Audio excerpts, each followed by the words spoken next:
तो अब हम पढ़ेंगे rectilinear.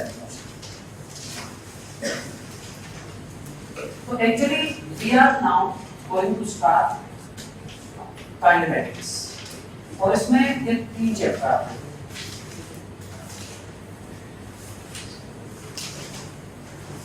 Projectile motion, relative motion, rectilinear motion, projectile motion, relative motion.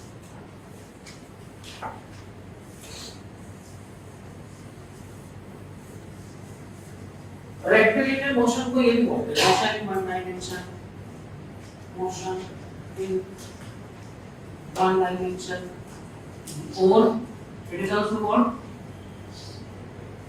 motion along a straight line। तो kinematics इसके अंदर हम लोग पढ़ेंगे मोशन के बारे में, और यूं समझ लो कि फिजिक्स का ये सबसे पहला चैप्टर। अभी तक अपन ने जो पढ़ा वो फिजिक्स का पहला दूसरा चैप्टर ऐसे कुछ नहीं था, वो हमने ऐसी चीजें पढ़ी है जो हमें फिजिक्स के पहले चैप्टर से लेके फिजिक्स के लास्ट चैप्टर तक, पूरा जो लास्ट चैप्टर होगा वहां तक अपनी ये हेल्प करने वाला है ना। तो इसमें काइनेमेटिक्स सबसे पहले ये मैकेनिक्स का एक पार्ट है ना। मैकेनिक्स हम लोग स्टार्ट कर रहे हैं एक तरह से 11th का जो सबसे पहला पोर्शन है वो है मैकेनिक्स। उस मैकेनिक्स में से सबसे पहला चैप्टर है काइनेमेटिक्स, फिर इसके बाद आएगा डायनामिक्स। तो काइनेमेटिक्स में हम लोग स्टडी करते हैं अबाउट, चाहे कोई सा चैप्टर हो, इसमें आएगा पोजीशन, डिस्टेंस, ट्रेवल, डिस्प्लेसमेंट,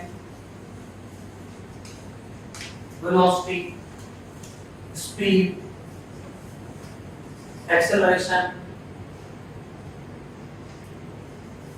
ठीक है ना। फिर average speed, average velocity, time, इन सब चीजों के बारे में इसके अंदर पढ़ाया जाता है। इस चैप्टर में ये कहीं भी नहीं पढ़ाया जाएगा, कहीं भी काम में नहीं आएगा कि किसी चीज की वेलोसिटी में अगर कोई चेंज आ रहा है तो कैसे आ रहा है, एक्सेलरेशन आया तो कैसे आया। ये आता है फोर्स की वजह से। जब किसी चीज में फोर्स लगाते हैं तो उसमें एक्सेलरेशन जनरेट होता है, उसकी वेलोसिटी चेंज होती है। तो एक्सेलरेशन का कोज होता है फोर्स, बट इस चैप्टर के अंदर फोर्स को ध्यान में रखे बिना इसको पढ़ना है। मतलब किसी चीज की अगर वेलोसिटी चेंज हो रही है ना, तो क्यों चेंज हो रही है वो इसके अंदर उसका जो सोर्स है ना चेंज करने वाला, उसकी स्टडी इस चैप्टर में नहीं। इन तीनों चैप्टर को पढ़ने के बाद अपना चालू होगा chapter Newton's laws of motion. उस न्यूटन्स लॉज ऑफ मोशन के अंदर पढ़ाया जाएगा कि एक्सेलरेशन जनरेट करने के लिए हमें कितना फोर्स लगाना पड़ता है।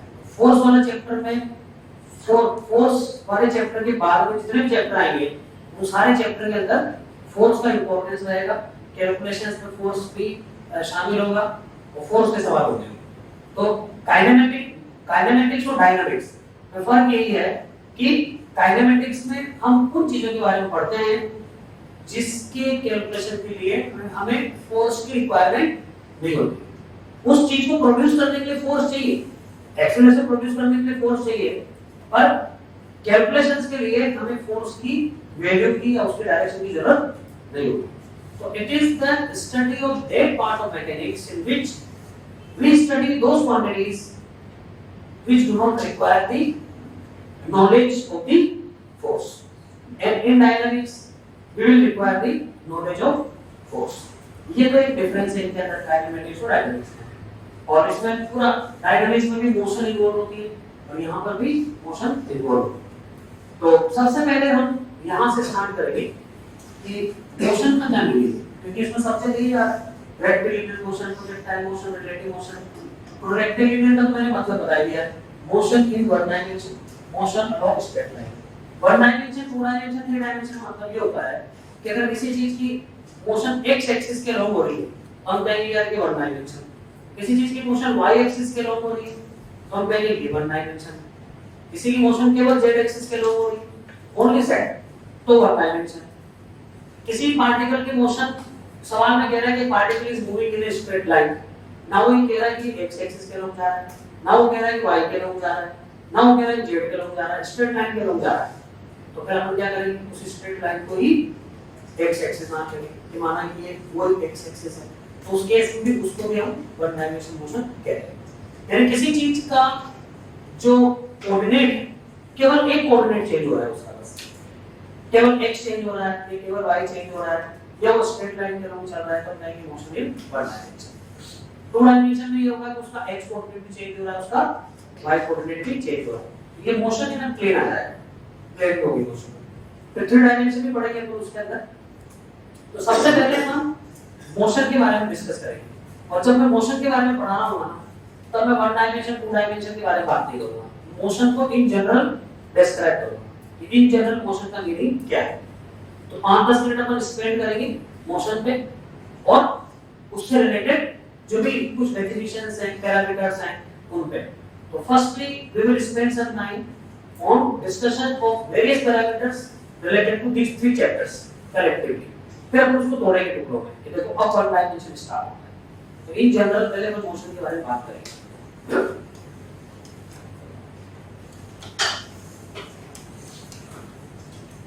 तो मोशन की जो डेफिनेशन है वो तुम्हारे हिसाब से क्या डेफिनेशन है? कोई तुम लोगों ने पढ़ा तो होगा 9th 10th में, बताएं जरा क्या होता है मोशन, क्या है?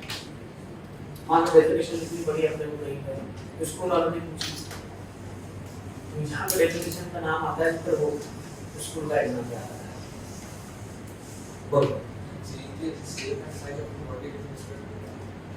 change in shape and size of the body, shape or size of the body with respect to time। और कौन बताएगा? हाँ, change the position of particle is related to fixed reference point or and time। और कौन बताएगा? Okay, तो उन्होंने जो बताई वो डेफिनेशन तो एकदम से पूरी गलत डेफिनेशन है ना।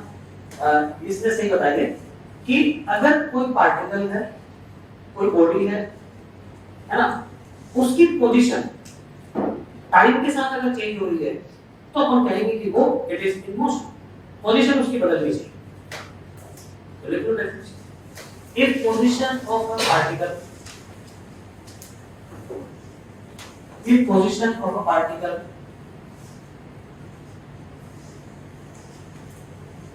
changes with time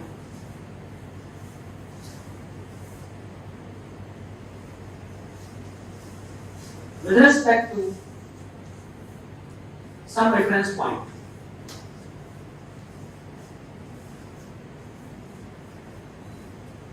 if position of particle changes with time with respect to some reference point, then that particle is said to be in motion. Then that particle is said to be in motion.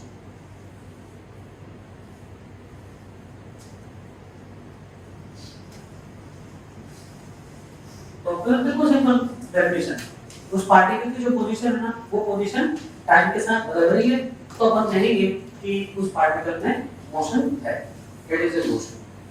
Position का मतलब क्या है? Particle की position दो चीज आई इसमें, position time reference point. Time तो अपन जानते हैं, रेफरेंस पॉइंट किसी भी पार्टिकल की पोजीशन बतानी है तो कहीं ना कहीं उसको मेजर करोगे ना, उसको जहां से भी मेजर कर रहे हो, जहां से उसको डिस्क्राइब कर रहे हो वो रेफरेंस पॉइंट हो गया। तो अब जैसे मान लो मैं एक्स वाई बनाता हूं, ये ओरिजिन है, यहां से मुझे किसी पार्टिकल की पोजीशन मेजर करनी है, ये उसकी पोजीशन है, ये उसका पोजीशन वेक्टर हो गया r, ठीक है? ये इसके कोऑर्डिनेट है x y z, ये उसका पोजीशन वेक्टर है r x y z। तो इस पार्टिकल का जो पोजीशन वेक्टर है r, position vector r equal to x i के प्लस y j के प्लस z के, ये रेफरेंस पॉइंट है। कोई ना कोई तो अपने को लेना पड़ेगा रेफरेंस पॉइंट, है ना, जहां से उसकी पोजीशन को मेजर करेंगे। इसको ऑब्जर्वर भी कह सकते हो, देखने वाला, ये ऑब्जर्वर या रेफरेंस पॉइंट। यहां से आप देख रहा है उसको, अगर उसकी पोजीशन चेंज हो रही, पोजीशन तीन तरीके से चेंज हो सकती है, या तो केवल डायरेक्शन बदले, डिस्टेंस फिक्स रहे, सर्किल में ऐसा होता है, कोई चीज सर्किल में घूमती है ना, तो उसके सेंटर से डिस्टेंस फिक्स रहती है, तो डिस्टेंस फिक्स है लेकिन डायरेक्शन चेंज हो रही है उसकी, है ना। तो या तो केवल डायरेक्शन चेंज हो, मैग्नीट्यूड फिक्स रहे, है ना, या केवल मैग्नीट्यूड चेंज हो, डायरेक्शन फिक्स रहे। मतलब ये यहां से यहां चला गया, इसी लाइन के लोग जा रहा है, डायरेक्शन फिक्स है, बस मैग्नीट्यूड उसका डिस्टेंस का बढ़ रहा है। तो आर वेक्टर को चेंज होना है बेसिकली, ये आर वेक्टर बदलना चाहिए। ये आर वेक्टर केवल मैग्नीट्यूड में बदल के बदल सकता है, डायरेक्शन में बदल के बदल सकता है, और डायरेक्शन और मैग्नीट्यूड दोनों चेंज होके भी बदल सकता है। तीन तरीके से आर वेक्टर चेंज हो सकता है। तो अगर इसकी डायरेक्शन फिक्स रहे और सिर्फ मैग्नीट्यूड चेंज हो, that will be rectilinear motion, है ना। ओरिजिन से जो भी रेफरेंस पॉइंट है, इधर एक स्ट्रेट लाइन में लोग जा रहा है, इस केस में मैग्नीट्यूड चेंज हो रहा है, डायरेक्शन उसकी फिक्स है, ये हो रहा है। तो इन जनरल ये पोजीशन वेक्टर है, and if r vector is changing, then particle is in motion।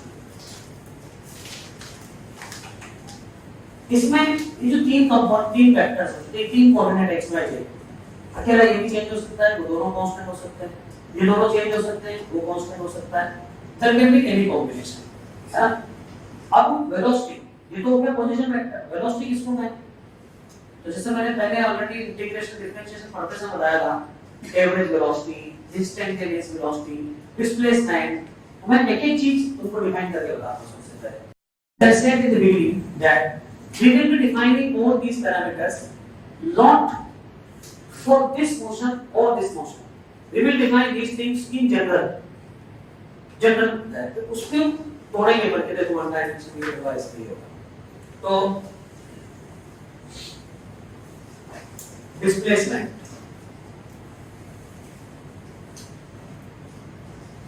इसको जनरली एस वेक्टर से या डेल्टा आर वेक्टर से रिप्रेजेंट करते हैं। ये मैथमेटिकली ऐसे लिख सकते हैं इसको, R final minus R initial. R final का मतलब क्या है, final position vector, R initial का मतलब क्या है, initial position vector.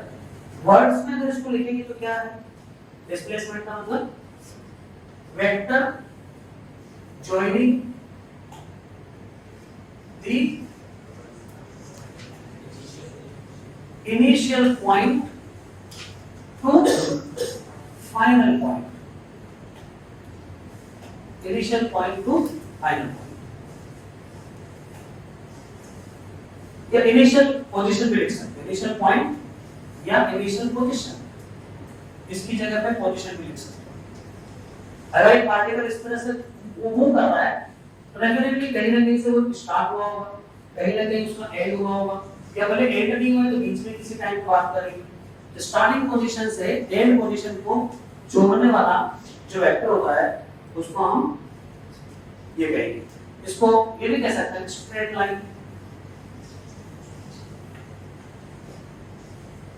from starting point to final point,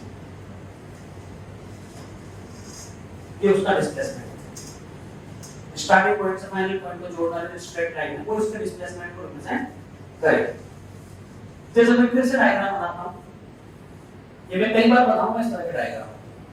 ये पार्टिकल यहाँ था, फिर यहाँ पे, ये उसकी इनिशियल पोजीशन है, ये उसकी फाइनल पोजीशन है, ये ओरिजिन है, ये उसका इनिशियल वेक्टर है, ये उसका फाइनल वेक्टर है।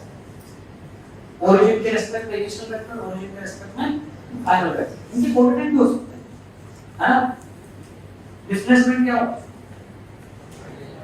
ये डिस्प्लेसमेंट जानने के लिए, डिस्प्लेसमेंट है, डिस्प्लेसमेंट जानने के लिए हमें सिर्फ इनिशियल पॉइंट और फाइनल पॉइंट पता होना चाहिए। उसके लिए अपने को ये जानने की जरूरत नहीं है कि वो किधर से घूम के आया, कैसे गया, यहाँ से वहाँ कैसे पहुंचा, इससे हमको कोई किस चीज के लिए उससे कोई लेना देना नहीं। हो सकता है पार्टिकल यहाँ से यहाँ गया हो सकता है यहाँ से यहाँ गया हो, हो सकता है यूं यूं यूं यूं घूमते घूमते यहाँ आया, कैसे भी पाथ से आया, लेकिन उसका डिस्प्लेसमेंट तो ये होगा। ए से बी पे आई से एफ पे गया, इनिशियल पॉइंट से final point, this will be the S vector. ठीक है, ये इसका डिस्प्लेसमेंट है।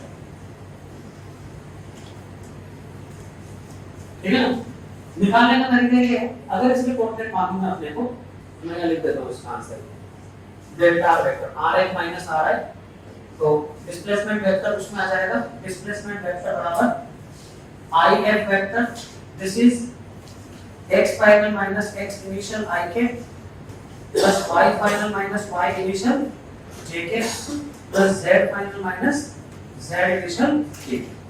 रखने के लिए नहीं, ये बस ऐसे समझना है उसको, क्या कोऑर्डिनेट में से इसको बढ़ा दो, ये आ जाएगा। अब अगर इसका हम वो निकाल देंगे ना mod x final minus x initial का square plus z final minus z initial का square plus y final minus y initial का स्क्वायर, तो क्या आएगा इसका मैग्नीट्यूड आएगा, डिस्प्लेसमेंट का magnitude, but it doesn't mean distance, displacement का मैग्नीट्यूड है, ये डिस्टेंस ट्रैवल नहीं है। Displacement is equal to under root x final minus x initial square plus y final minus y initial square plus z final minus z initial square, ये इसके displacement का magnitude है, and this will be less than or equal to total distance travel. जो displacement है ना particle का, ये displacement total distance travel के बराबर भी हो सकता है और उससे कम भी हो सकता है। दिख रहा है साफ साफ इसमें, अगर ये सीधा इधर से इधर गया है तो डिस्प्लेसमेंट ये डिस्टेंस ट्रेवल, अगर ऐसे टेढ़ा मेढ़ा घूम के यहाँ से गया है तो डिस्प्लेसमेंट नहीं होगा, लेकिन डिस्टेंस ट्रेवल वो डिस्टेंस ट्रेवल तो मतलब इस पाथ की लेंथ, डिस्टेंस ट्रेवल का मतलब क्या है, ये यहाँ से यहाँ तक की लेंथ क्या है टोटल मिलाकर। अगर तुम इसके इस रास्ते के अलाउंग एक रस्सी बिछा दो, धागा बिछा दो इसके अलाउंग, और फिर उसको उठा के सीधा करो और उसकी लंबाई को नापो, तो पता चलेगा कि कितना इसमें कितना डिस्टेंस चला है। जैसे हम गाड़ी वाड़ी चलाते हैं ना, मोटरसाइकिल कार या कुछ भी इस तरह की, तो उसमें जो स्पीडोमीटर होता है उसमें किलोमीटर भी रहता है, वो क्या बताता है टोटल डिस्टेंस ट्रैवल्ड। अगर वो डिस्प्लेसमेंट बताता ना तो घर से चले वापस घर आ गए रेडी हो जाएगी, वो डिस्प्लेसमेंट नहीं बताता, बताता है टोटल डिस्टेंस ट्रैवल्ड। उसमें एक और अलग काउंटर होता है, उसको जीरो कर देते हैं मान, या करके मैं मान लो आज घर से निकला कितने किलोमीटर घूम के वापस आया, तो उसको जीरो करने का वो रहता है, एक काउंटर सेट कर सकते हो, रीसेट कर सकते हो। तो घर से निकले अपने काउंटर, एक काउंटर तो होता है जिसको अपन रीसेट नहीं कर सकते, है ना, वो तो चलता रहता है। 10 साल में गाड़ी चलाए, 10 साल में टोटल मिला के कितनी डिस्टेंस ट्रैवल की है तो उसमें जुड़ती जाएगी वो टोटल डिस्टेंस। लेकिन एक अलग से और रहता है काउंटर, उसको अपन बटन दबा कर रीसेट कर सकते हैं। उससे अपन देख सकते हैं कि जैसे मान लो आज मैं सुबह से शाम तक घूम के वापस घर पे आया तो टोटल मिला के कितनी डिस्टेंस ट्रैवल की। वैसे उसके बिना भी देख सकते हैं, जो जीरो काउंटर होता है उसके बिना भी जो मेन काउंटर है, घर से निकलते समय नोट करो मेन काउंटर की रीडिंग क्या आ रही है, वापस घर पे जब पहुंचे तो फिर मेन काउंटर की रीडिंग नोट कर लो। जैसे टैक्सी वैक्सी करते हैं ना किराए से, तो टैक्सी को जब ले जाते हैं तो घर से निकल के नोट करते हैं रीडिंग कितनी, फिर वापस आते हैं घर पे या जहाँ पे अपन गए वहाँ पे छोड़ते हैं उसको, फिर नोट करते हैं रीडिंग कितनी, दोनों का डिफरेंस निकालते हैं, तो वो आता है टोटल डिस्टेंस ट्रैवल्ड। तो उसके हिसाब से हम किराया देते हैं कि भाई 1 किलोमीटर के 5 रुपए दे दें या 6 दे दें, कितने किलोमीटर चले उसके हिसाब से दे दें। तो ये टोटल डिस्टेंस ट्रैवल को रिप्रेजेंट करता है। ठीक है, ये डिस्प्लेसमेंट हो गया, टोटल डिस्टेंस ट्रैवल हो गई। अगर वो डिस्प्लेसमेंट की कैलकुलेशन करना तो वो आ गया, तो डिस्प्लेसमेंट निकालना है तो मुझे इनिशियल फाइनल पॉइंट के कोऑर्डिनेट्स पता होने चाहिए, तो मैं यहां से देख के बता सकता हूं कि कितना डिस्प्लेसमेंट हुआ है। लेकिन डिस्टेंस ट्रैवल कैसे निकालो, तो अगर मान लो कि किस ऊपरनाथ रास्ते से यहां आया है और तुमको बोला जाए टोटल डिस्टेंस कैलकुलेट करके बताओ, तो अगर प्रैक्टिकल करके बताना है तब तो क्या करोगे, लंबी से रस्सी ले जाएंगे, है ना। अगर गाड़ी में काउंटर है तब तो देख के बता देंगे, अरे तो बिल्कुल आसान काम है, इतना डिस्टेंस चले, है ना। लेकिन काउंटर वाउंटर कुछ नहीं है, फिर भी डिस्टेंस नापना है, तो फिर क्या करोगे, रस्सी बिछाओ रास्ते के अलावा और फिर रस्सी लाओ सीधी करो नापो उसको, है ना, ऐसे करके बता सकते हो। Plus distance travel. मैथमेटिकल तरीका क्या है, बिना प्रैक्टिकल करके क्या तरीका है, तो बिना प्रैक्टिकल करे अगर तुमको टोटल डिस्टेंस बतानी है तो उसका भी कुछ कुछ केस में अपन आंसर जानते हैं और कुछ केस में थोड़ा डिफिकल्ट है उसको निकालना, पर मैं बताऊं कैसे निकालते हैं उसको, हाँ तो वैसे बताया जाएगा। एग्जांपल से बताता हूं, जैसे मान लीजिए एक पार्टिकल सर्कल में घूम रहा है, ये सेंटर यहां से चला, यहां से चलते चलते चलते बी तक पहुंच गया, सी ये सेंटर है, ये मान लो ये बी है, ये वाला पॉइंट है डी, ये वाला पॉइंट है ई और ये वाला पॉइंट है डी। तो जैसे यहां से यहां तक अपन बनाते हैं, इसका कुछ टेबल बनाते हैं, ए से बी, ए से बी, ए से बी, बी से सी, बी से डी, बी से ई और ई से वापस ई।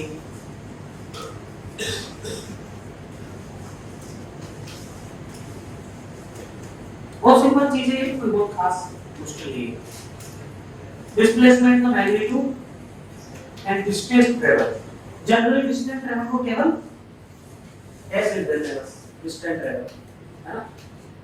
तो ये डिस्प्लेसमेंट का मैग्नीट्यूड, ए से बी में क्या आंसर आएगा, आर डिस्टेंस क्या है, आर। इट्स वेरी सिंपल, यहां से चला यहां गया, डिस्प्लेसमेंट क्या है, ये डिस्प्लेसमेंट, मैग्नीट्यूड इसका हो गया r12। वेक्टर में लिखना तो मैं जानते हैं वेक्टर में कैसे लिखना है, आई के जे के में अगर उसको बनाना था तो उसको वेक्टर फॉर्म में लिख सकते हैं। अब a से b गया, डिस्प्लेसमेंट तो देखा, a से वापस a आ गया, 0 हो गया, ये पाई r/2, r स्क्वायर तो एरिया में है, एरिया में यहां से यहां तक की लेंथ, जो पूरी सर्कमफेरेंस होती है, इस सर्कमफेरेंस का 1/4, इस सर्कमफेरेंस का 1/4, तो 2πr/4 यानी कि πr/, कोई डाउट है इसमें, और इसमें 2πr/2। ये हो गया।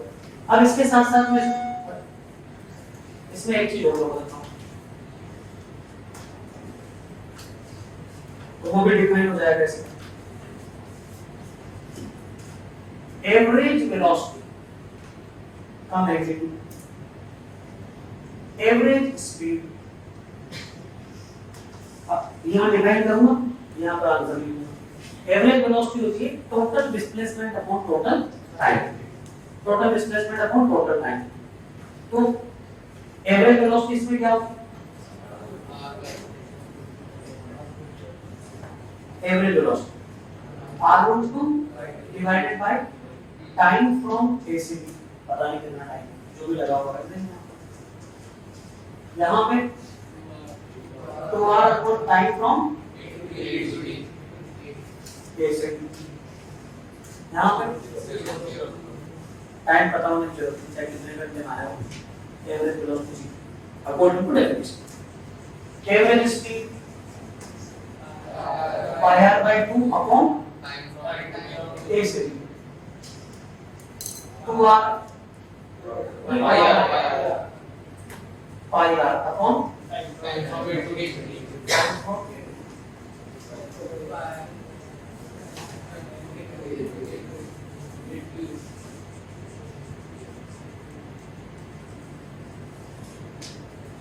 थोड़ा रास्ता बताना पड़ेगा, सही ऐसा ऐसे करना है, कैसे क्या है, यहाँ से नहीं आया, यहाँ से नहीं गया, यहाँ से आ गया, पूरा ऐसे कर दिया है ना। ये बहुत सिंपल से डेफिनेशंस हैं, एवरेज वेलोसिटी, एवरेज स्पीड, फिर भी मैं लिखा देता हूँ।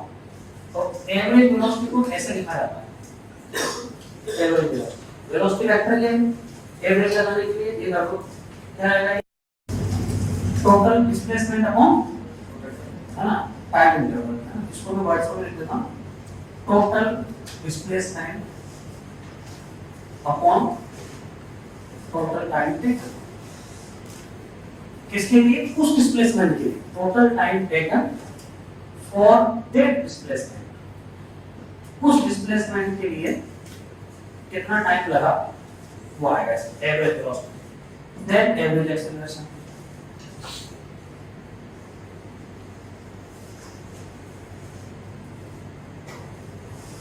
एवरेज एक्सेलरेशन ये हो जाएगा डेल्टा v अपॉन डेल्टा। अरे सॉरी इसमें देखिए एवरेज स्पीड, एवरेज स्पीड ये सिंबॉलिक रिप्रेजेंटेशन है।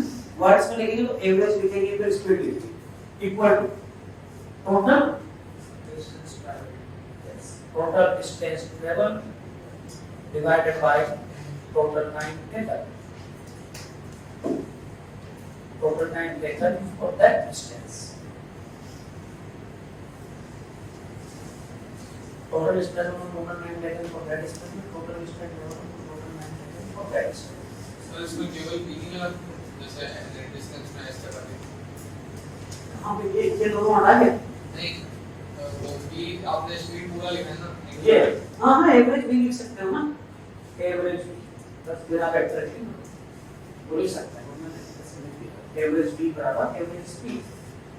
सर टाइम तो सेम ही रहेगा। यस टाइम तो वही है, बस ये किसी चीज का फर्क है। और इसके हिसाब से हम क्या कह सकते हैं एवरेज स्पीड जो होगी ना या तो बड़ी होगी किससे, एवरेज वेलोसिटी का जो मैग्नीट्यूड है इससे वो या तो बड़ी होगी या इसके इक्वल।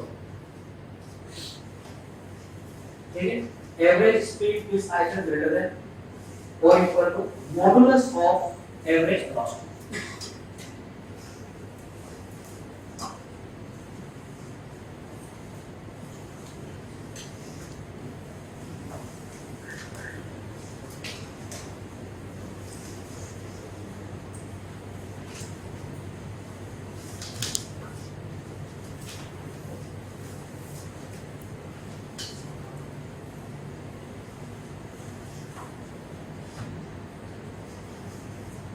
टोटल डिस्टेंस ट्रेवल निकालने के लिए जैसा कि हमने सर्किल का एग्जांपल लिया, निकाल के हमें मालूम सर्किल की लेंथ 2 पाई r होती है, आधे सर्किल की लेंथ कितनी होती है, 1/4 कितनी होती है, इसलिए हमने आंसर बताया।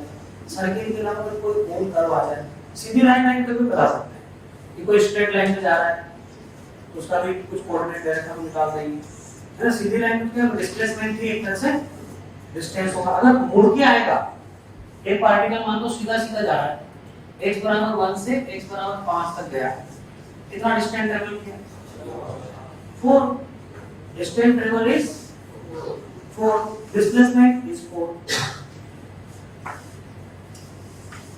x बराबर 1 से चला x बराबर 5 तक गया, यहां से जाके वापस मुड़ के आ गया x बराबर 4 मान लो कितना डिस्प्लेसमेंट हुआ, डिस्प्लेसमेंट यहाँ पे डिस्प्लेसमेंट तो हुआ 4, डिस्टेंस ट्रेवल 4, यहाँ पे डिस्प्लेसमेंट हुआ 3, distance travel 5।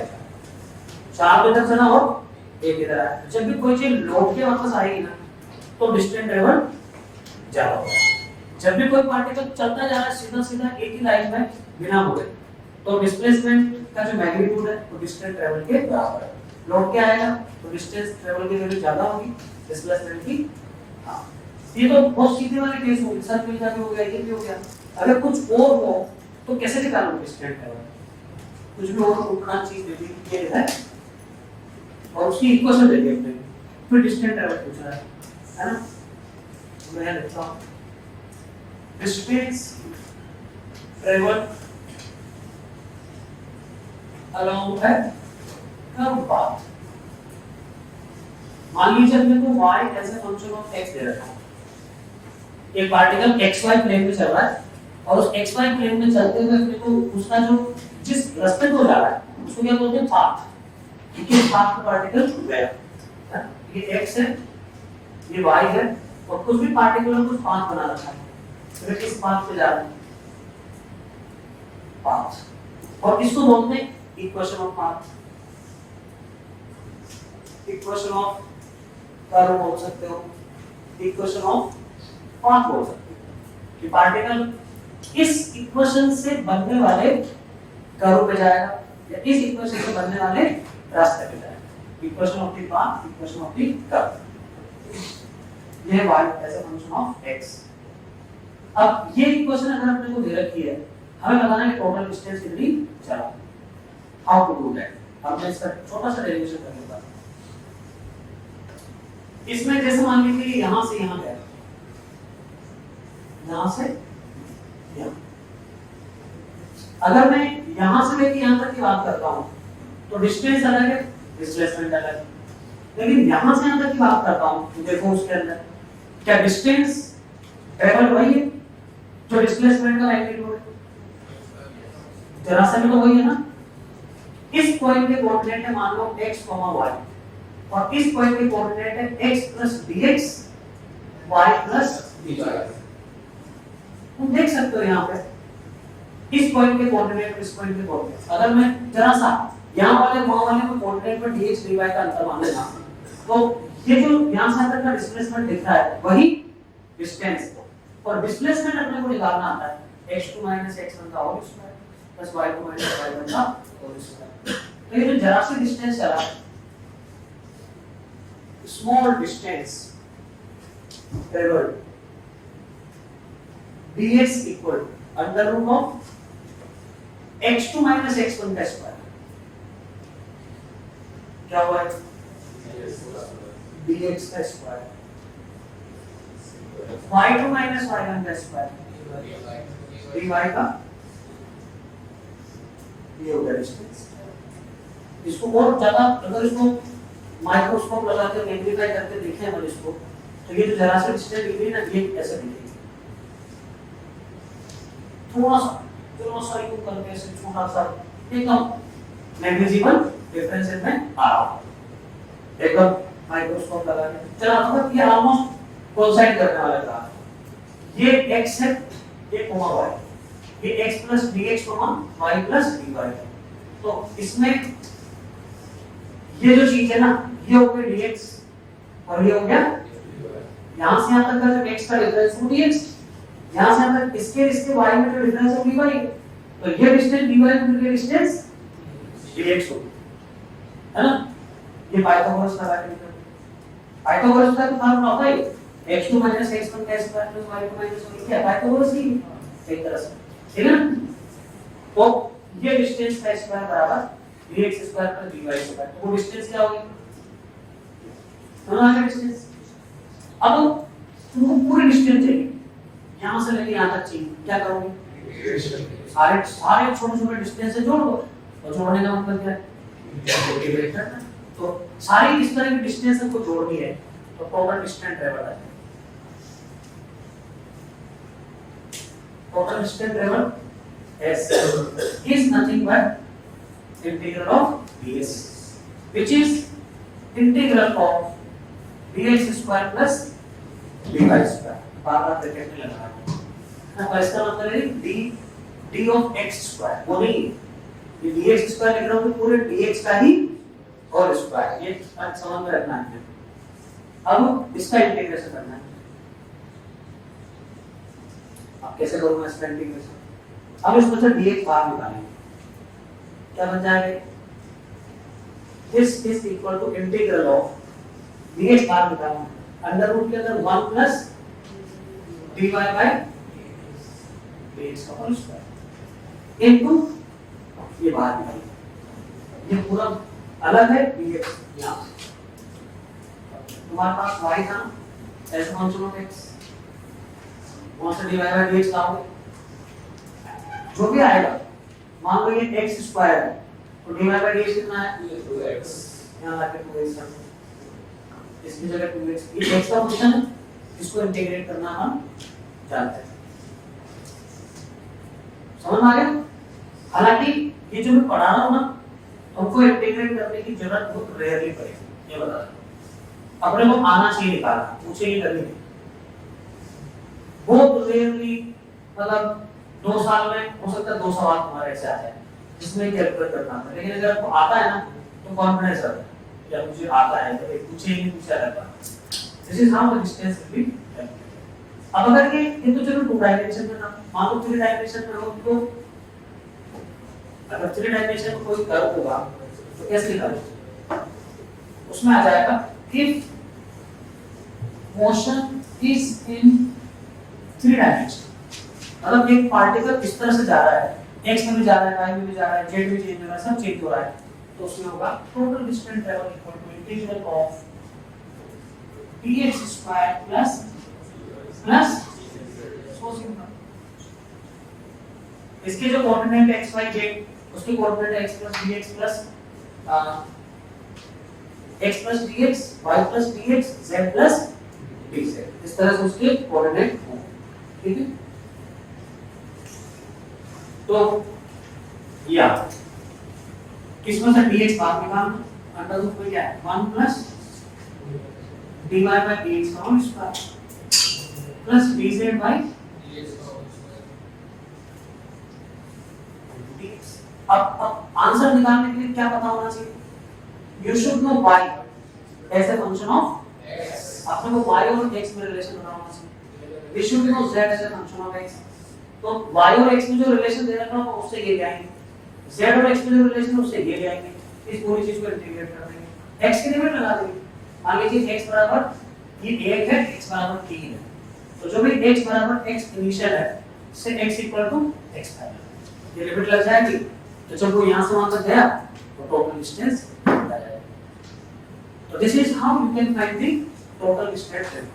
I have taken all these theoretical aspects of this part. I am not taking any numerical example. Method है, इस तरह से हम इसको कर सकते हैं। तो हम देख सकते हो कि डिस्प्लेसमेंट निकालना कितना आसान काम है। क्या करना है उसमें, x2 - x1 i के प्लस y2 - y1 j के प्लस z2 - z2, ठीक है, दैट्स ऑल। लेकिन डिस्टेंस ट्रेवल निकालना कुछ केसेस में आसान हो सकता है, जो जान पहचान वाले कर्व है ना उसमें तो अपन तुरंत निकाल सकते हैं, और ज्यादातर क्वेश्चन जो होते हैं वही वाले आते हैं, सर्किल आ गया, स्ट्रेट लाइन निकाल लिया, ऐसा बहुत रेयरली होने वाला है। किसका मोबाइल चल रहा है आपका? पहले भी चला था, मोबाइल चल रहा है या इसकी वजह से आवाज? ये जो टेम्परेचर सेट कर रखा है उतना टेम्परेचर आता है कि मस्त हो गया हो।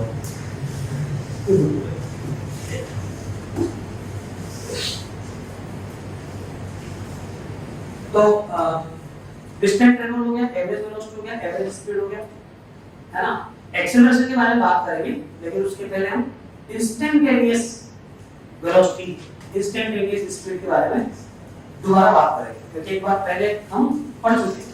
शुरू में जब मैंने डिफरेंशियल स्टार्ट किया था उस समय इंस्टेंटेनियस स्पीड, इंस्टेंटेनियस वेलोसिटी बता रहा था। तो जैसे एवरेज वेलोसिटी होता है v एवरेज वेलोसिटी, ये क्या होता है, delta r by delta change in position vector upon change in time बोल दो या टाइम टेकन बोल दो, है ना। इसमें limit delta t tends to 0 कर दो तो फिर ये चीज हो जाएगी इंस्टेंटेनियस, इसको v वेक्टर कह सकते हैं, एवरेज लगाने की जरूरत नहीं। This becomes instantaneous velocity that is equal to v vector equal to limit delta t tends to 0 delta by delta। तो डेल्टा s वेक्टर नहीं होगा, डेल्टा s वेक्टर भी लिख सकते हो, कोई फर्क नहीं पड़ता उसमें। रिप्रेजेंटेशन क्या है, इट डजंट मैटर, उसका मीनिंग क्लियर होना चाहिए। डेल्टा s वेक्टर को डिस्प्लेसमेंट वेक्टर बोलते हैं, s वेक्टर भी लिख सकते हो उसको, ऐसा कोई ये नहीं कि डेल्टा ही ये हो जाएगा। इस पूरी चीज को क्या बोलते हैं, dr by dt, dr by dt, ये वेलोसिटी का फॉर्मूला है। dr by dt लिख दो या ds by dt लिख दो, इसको बोला जाता है इंस्टेंटेनियस वेलोसिटी। और इंस्टेंटेनियस का मतलब क्या है, एवरेज तो होता है एक टाइम इंटरवल में निकाला जाता है कि 2 सेकंड से 4 सेकंड के बीच एवरेज वेलोसिटी बताओ, जबकि इंस्टेंटेनियस वेलोसिटी कैसे पूछेगी, t बराबर 2 सेकंड पे वेलोसिटी, तो t बराबर 2 सेकंड पे वेलोसिटी होगी तो उसको बोलेंगे instantaneous velocity at 2 second. 4 second पे वेलोसिटी क्या है, तो वो इंस्टेंटेनियस वेलोसिटी एट 4 सेकंड होगी। वैसे इंस्टेंटेनियस भी एवरेज ही होता है, और बस ये एवरेज इतने छोटे टाइम के लिए निकाला है। डेल्टा टी अप्रोचिंग जीरो वाले में जो एवरेज वैल्यू आती है वो उसकी इंस्टेंटेनियस वेलोसिटी कहलाती है। ये इंस्टेंटेनियस वेलोसिटी, एवरेज स्पीड पढ़ चुके हैं हम, अब instantaneous speed.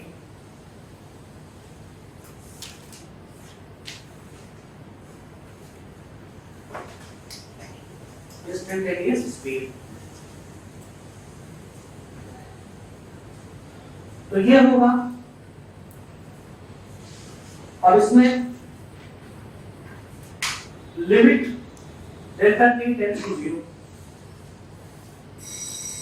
Delta S by delta T, ये डिस्टेंस ट्रेवल्ड है, डिस्टेंस ट्रेवल्ड है ना। यहां पे था डिस्प्लेसमेंट वेक्टर, ये डिस्टेंस ट्रेवल्ड, ठीक है। अब इंटरेस्टिंग बात ये है, जैसे अभी थोड़ी देर पहले मैंने तुमको ग्राफ बना के बताया था कि जरा से टाइम के अंदर वो जो डेल्टा टी अप्रोचिंग 0 होता है, उस टाइम के अंदर डिस्टेंस ट्रेवल और डिस्प्लेसमेंट का मैग्नीट्यूड सेम होता है ना। तो ये वही चीज है जो वहां लिखी हुई है, यानी कि instantaneous speed is nothing but उसका मैग्नीट्यूड। ये दोनों बराबर है, एवरेज में बराबर नहीं होता, एवरेज वेलोसिटी और एवरेज स्पीड सेम नहीं, लेकिन इंस्टेंटेनियस वेलोसिटी का मैग्नीट्यूड इंस्टेंटेनियस स्पीड के बराबर। तो जैसे अपने वेलोसिटी निकाल ली यहां से, अब सिर्फ उसका मैग्नीट्यूड ले लो, जो मैं भी एग्जांपल लेके बता दूंगा, सिर्फ मैग्नीट्यूड लो, वही इंस्टेंटेनियस स्पीड हो जाएगी। तो t बराबर 2 सेकंड में वेलोसिटी निकाल दो, 2 सेकंड पे उसका मैग्नीट्यूड निकाल दो, वो मैग्नीट्यूड ही 2 सेकंड वाली स्पीड है। यस, डायरेक्शन अभी मैं वो बता रहा हूँ, अभी वो बता रहा हूँ कि इसकी डायरेक्शन कैसे होता है। ये तो स्केलर है, इसके तो कोई डायरेक्शन होगी नहीं, इसकी डायरेक्शन होगी, इसकी डायरेक्शन इस फॉर्मूले में दिख रही, उस जरा से टाइम के अंदर जिस डायरेक्शन में इसका डिस्प्लेसमेंट है, बस उसी डायरेक्शन में इसकी वेलोसिटी। डायग्राम बनाने समझाता हूँ, है ना। ये x है, ये y है, मान लो ये ऐसे जा रहा है। अब सपोज मुझे इस टाइम से इस टाइम में एवरेज वेलोसिटी की डायरेक्शन बतानी है, a से लेके b तक, तो ये s वेक्टर की डायरेक्शन है और ये एवरेज वेलोसिटी की डायरेक्शन है कि यहां से लेके वहां तक जाने के टाइम के अंदर एवरेज वेलोसिटी का डायरेक्शन बताना है। एवरेज वेलोसिटी का डायरेक्शन क्या होता है, देखो, जो डिस्प्लेसमेंट हुआ उसकी डायरेक्शन, इसकी तो डायरेक्शन होती नहीं, इसकी डायरेक्शन इसकी डायरेक्शन में, एवरेज वेलोसिटी की डायरेक्शन टोटल डिस्प्लेसमेंट की डायरेक्शन में, इंस्टेंटेनियस वेलोसिटी की डायरेक्शन उस dt टाइम के अंदर जो डिस्प्लेसमेंट होगा उस डायरेक्शन में। तो अगर मुझे यहां से यहां तक के टाइम में, मतलब मुझे इस टाइम पे इंस्टेंटेनियस वेलोसिटी चाहिए, तो क्या करूंगा, यहां से स्टार्ट करते हुए जरा से टाइम में डिस्प्लेसमेंट दे दूंगा। देखो उस कर्व के लोगे आप, इस लाइन को अपन टेंजेंट बोल सकते हैं, इसको टेंजेंट के लोगे ना उसका डिस्प्लेसमेंट। तो इंस्टेंटेनियस वेलोसिटी जो होगी है ना, उसकी डायरेक्शन किसके लोग होगी, कि भाई ये इस C पॉइंट पे है, मान लो ये C पॉइंट पे है, t बराबर 2 सेकंड पे, A पे है t बराबर 0 पे, B पर है t बराबर 5 सेकंड पे। तो डायरेक्शन यहां लिख रहा हूं, डायरेक्शन ऑफ वेलोसिटी, जिसको इंस्टेंटेनियस वेलोसिटी भी कह सकते हो, direction of velocity at t equal to 2 second is along tangent to the curve at point C। t बराबर 2 सेकंड पे C पे है, उस C पॉइंट पे टेंजेंट खींचने से, टेंजेंट अपन जानते हैं है ना, एक तो इस पॉइंट पे टेंजेंट इसी लाइन के अलॉन्ग कर्व के अलॉन्ग, तो C पे टेंजेंट खींचो, बस उस डायरेक्शन में उसकी उस इंस्टेंट पे वेलोसिटी समझ में आई। Direction of average velocity from t equal to 0 to t equal to 5 second is along AB vector. और अगर आपको 0 से 2 सेकंड की एवरेज वेलोसिटी का डायरेक्शन बताना है तो A को C से जोड़ दो। A को C से जोड़ने पे जो लाइन बनेगी उस लाइन के लॉन्ग उसकी एवरेज वेलोसिटी 0 से 2 सेकंड। तो किसी इंस्टेंट पे वेलोसिटी बतानी है तो क्या करोगे, जो उसका कर्व है ना, जिस पाथ पे वो जा रहा है, पाथ नॉट टाइम के साथ ग्राफ वाले में नहीं, जो उसका एक्चुअल पाथ है, जो रास्ता है, उस रास्ते पे उस पॉइंट पे टेंजेंट है और उस टेंजेंट के लॉन्ग इस वक्त इसकी वेलोसिटी का डायरेक्शन अगर इधर से जा रहा है या इसका वेलोसिटी का डायरेक्शन ये उसकी इंस्टेंटेनियस वेलोसिटी डायरेक्शन और ये इसकी एवरेज वेलोसिटी डायरेक्शन। तो जैसे एक सिंपल सा क्वेश्चन है, समझ आ गया सबको? मान लो एक पार्टिकल का पोजीशन वेक्टर है r वेक्टर equal to 2ti plus 3t square jk। Find instantaneous velocity। Find instantaneous velocity at t equal to 2 seconds। Find instantaneous speed at t equal to 2 seconds। ऐसा बता रहा हूँ।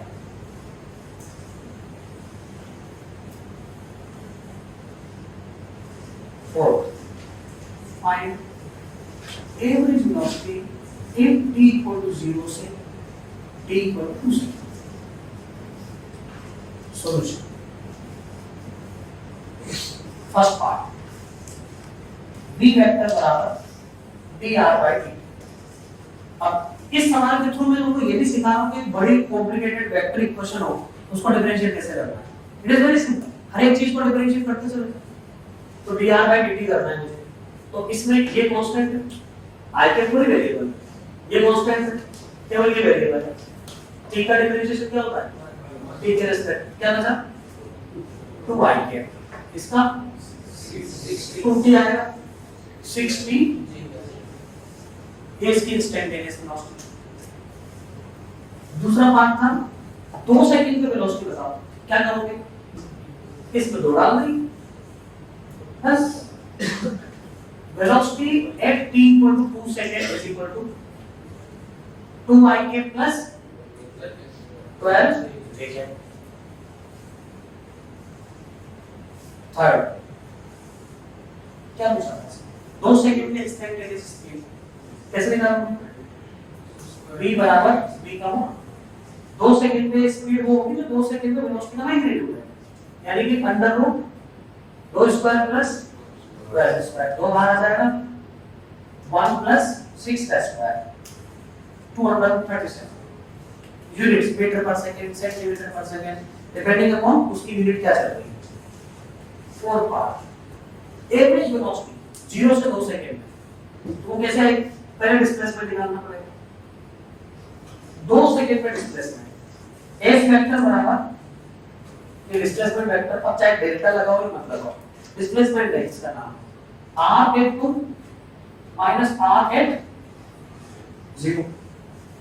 2 वाले पे इसका r होगा 2 है 4i के प्लस 2 2 4 4 के पावर j के माइनस 0 0 रखूंगा तो 0 आएगा, 2 रखूंगा तो क्या आएगा? ये क्या है? 2 सेकंड में displacement average velocity this upon time क्या आंसर आ जाएगा? s upon 2 2i के प्लस 6। इसका मैग्नीट्यूड निकालेंगे ना, एवरेज वेलोसिटी का मैग्नीट्यूड ये आएगा 2 under root 10 2 under root average speed नहीं पूछा मैंने तुमसे, क्यों? एवरेज स्पीड के लिए मुझे टोटल डिस्टेंस निकालनी पड़ेगी, टोटल डिस्टेंस के लिए मुझे इंटीग्रेट करना पड़ेगा, वो नहीं करना चाहता हूं, इसलिए क्या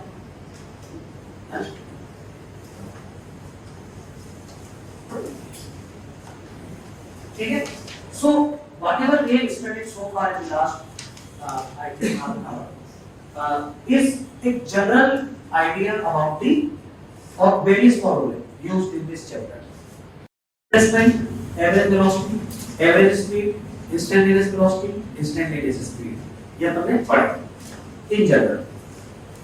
और 3 डायमेंशन हुआ है कुछ भी हो सबको ऐसे सॉल्व कर सकते हैं. इसको फिर अपन अगले उसमें ब्रेक करेंगे और डायमेंशन में कराऊंगा. हाँ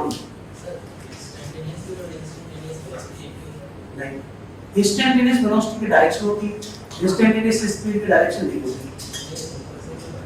बराबर है. हाँ सेम तो है. ये जो इसकी इंस्टेंटेनियस वेलोसिटी आई है इसका हमने मैग्नीट्यूड निकालना है यहाँ पे बस. ठीक है.